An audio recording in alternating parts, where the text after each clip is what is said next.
ജമ്മു കശ്മീരിൽ ഭീകരവാദത്തിനെതിരെ വീണ്ടും സൈന്യത്തിന്റെ ഉജ്ജ്വല തിരിച്ചടി.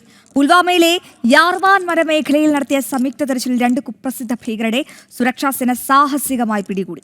പ്രതികളിൽ നിന്ന് മാരക ആയുധങ്ങളും ഗ്രനേഡുകളും പിടിച്ചെടുത്തു. കശ്മീരിന്റെ സമാധാന അന്തരീക്ഷം തകർക്കാൻ ശ്രമിക്കുന്ന രാജ്യവിരുദ്ധ ശക്തികൾക്ക് ശക്തമായ തിരിച്ചടിയാണ് സുരക്ഷാ സേന നൽകുന്നത്. രാജ്പോറയിലെ സ്വിബിനാഥിന് സമീപമുള്ള യാർവാൻ കാടുകളിൽ ഒളിച്ചിരുന്ന 2 ഭീകരരെയാണ് സംയുക്ത സേന വലയിലാക്കിയത്. പ്രദേശത്ത് ഭീകരരുടെ സാന്നിധ്യമുണ്ടെന്ന കൃത്യമായ രഹസ്യവിവരത്തിന്റെ അടിസ്ഥാനത്തിലായിരുന്നു സൈന്യത്തിന്റെ മിന്നൽ വേട്ട.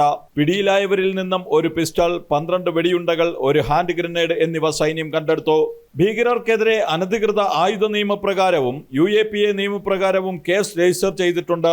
ഭീകരവാദത്തോടും അവർക്കൊത്താശ ചെയ്യുന്നവരോടും സീറോ ടോളറൻസ് എന്ന കേന്ദ്ര സർക്കാരിന്റെ കടുത്ത നയമാണ് അതിർത്തിയിൽ നടപ്പിലാകുന്നത്. മേഖലയിലെ വൻ ഭീകര ശൃംഖലയെ തകർത്തുകൊണ്ട് സൈന്യം നടത്തിയ ഈ നീക്കം വൻ ദുരന്തമാണ് ഒഴിവാക്കിയത്. വനമേഖലയിൽ കൂടുതൽ ഭീകരരോ സഹായികളോ ഒളിച്ചിരിപ്പുണ്ടോ എന്നറിയാൻ സൈന്യത്തിന്റെ തിരച്ചിൽ തുടരുകയാണ്. ജനം, ഡൽഹി.